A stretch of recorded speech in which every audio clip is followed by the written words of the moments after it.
Hello and welcome to today's episode of the Jacksonville Jaguars Insider Podcast.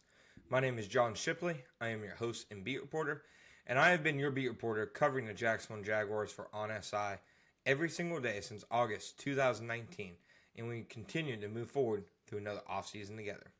As always, you can always find our 100% free, 24/7, boots on the ground content covering the Jacksonville Jaguars when you find us on social media such as Facebook and Twitter at Jaguars on SI.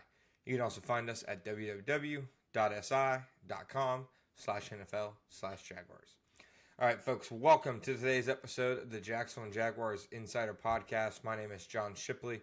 Welcome to today's episode. Today we are talking about the Jaguars' big trade on Sunday evening, landing Khalen Saunders from the New Orleans Saints in exchange for Senator Luke Fortner. Now, it was a really unique trade because the Jaguars had just traded for a player who a few hours ago had started against them. You don't see that very often. You also don't see many player-for-player trades from the Jaguars. I believe Florida Times Union's Ryan O'Halloran said that it was their first since 2010. So, it'd been some time since the Jaguars had made a trade quite like this, but it made a lot of sense for a lot of reasons. Now, I think some context is required.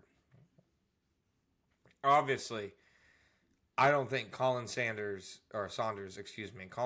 is going to come in and just completely answer every single question they have in the defensive tackle room. And they do have several. That is worth noting. They have several questions facing them at defensive tackle right now. Liam Cohen himself said last Friday, more or less, that you'd like to know what you have there, but you really just don't right now. Now, of course, Eric Armstead, you expect to be back on the field sooner than later. Mason Smith missed the first 14, I believe, training camp practices while on the PUP list. Liam Cohen said he has to work himself back into football shape. There's a difference between just conditioning on the field and actually going through a full, football practice. And then, even beyond that, even a full game, really. So, for me, the big thing with the Jaguars defensive tackle room is, if you can't count on Mason Smith and Eric Armstead, the floor of that room has been really low. Now, there's not a lot of players you can add in mid-August to raise the ceiling of a room, unless you're making a trade for like a Trey Hendrickson, etc. Unless you're shelling out some major capital, you aren't getting ceiling raisers at this time of the year. That happens in March. That happens in April. But, however, you can get the floor raisers at this time of the year. And that's what I believe Khalen Saunders can be for the Jaguars.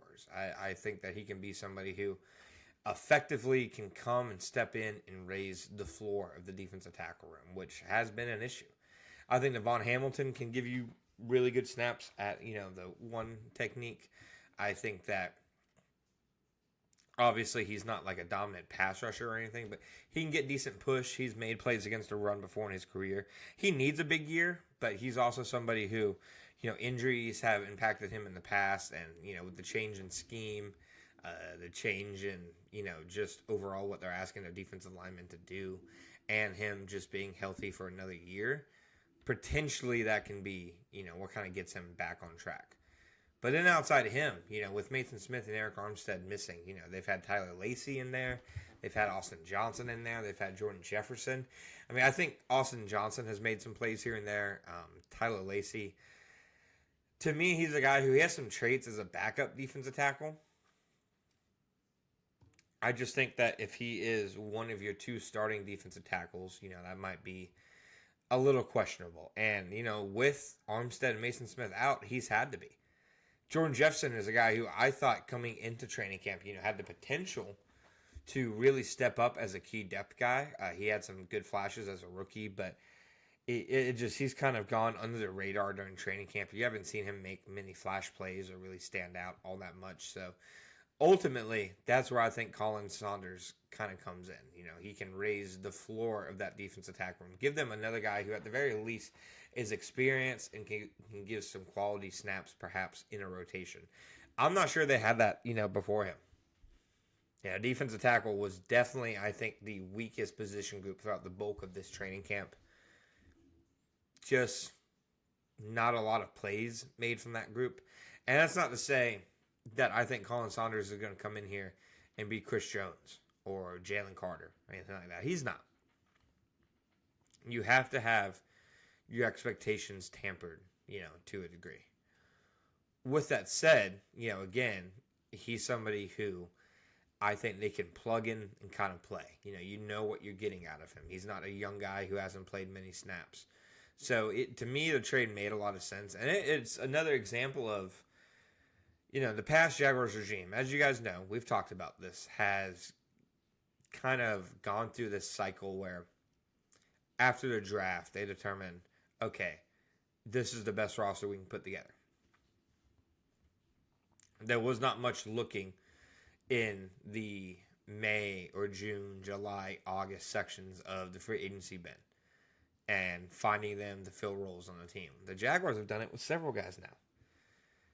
They've done it with Emmanuel Ogbah. They've done it with Dennis Gardeck. They've done it with Dewan Smoot, Trenton Irwin. The list kind of goes on and on. Levi Wallace for a very short time. And now Khalen Saunders. So it shows James Gladstone has been, at least to me, kind of forthcoming about, okay, I recognize what our needs still are, and we're not going to stop trying to fill them. So I do think that, Saunders can fill a role on this team and on this defense. And I don't think it should, I don't think you should compare this to the trade for Marcel Darius in 2017. To me, that's not even close. Marcel Darius was a legit Pro Bowl level talent. He was a playmaker. And I think Khalen Saunders is a solid defensive tackle, but he's not Marcel Darius. So I don't think that's a fair comparison to anybody. I think if you're making that comparison, you're just setting Saunders up to, not really meet those expectations. Now, on the other side of the trade, giving up Luke Fortner in the trade, I think makes a lot of sense. I think Jonah Monheim has really stood out in the last couple of weeks. And since the preseason has started especially, he's given up 0 pressures in 2 preseason games. He's looked really good, whether that's at center, whether that's at guard. Somebody who his whole thing coming out of USC doesn't really have the physical traits that you look for. Short arms, a different kind of build.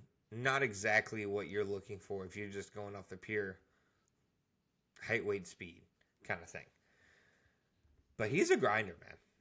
He is a barroom brawler of a blocker. His positioning is really effective, and he blocks through the whistle. And he's somebody who, I've been impressed by both what he's able to do in terms of getting movement in the running game, but I'd say even more so what he's done in the passing game. I mean, he's had several very impressive one-on-one blocks as a pass protector that have stood out to me. I don't think that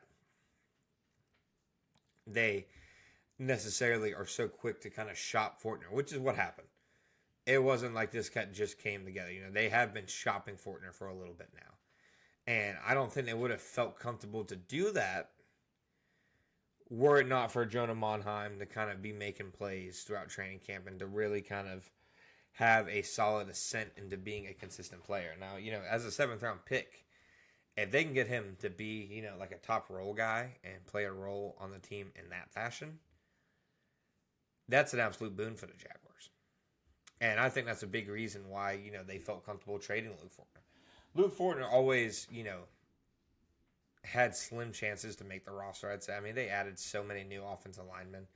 And they added Patrick McCarry. They added Chuma Edoga. They added Robert Hainsey. They added Wyatt Milam. They added Fred Johnson. They added Jonah Monheim. I mean, you add 6 new offensive linemen. Somebody's going to be on the way out. And 2 of those guys they added were centers, and Monheim and Robert Hainsey. So it was kind of clear where things were going with Fortner. To me, getting anything for a guy who was not going to make the team is a positive. I think it's a very strong step for the Jaguars because, it just shows, okay, we have enough faith in our development. We can kind of move on from these holdovers. So to me, it was a strong move by the Jaguars, moving on from Fortner, getting anything for him. I think even a 2027 conditional 6th or 7th round pick, if you could have got that for Fortner, I would have said, yeah, make that deal right now.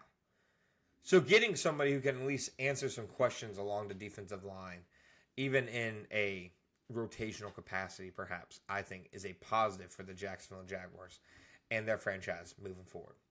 Thank you guys for listening to today's episode of the Jacksonville Jaguars Insider Podcast. My name is John Shipley. We'll be back next time.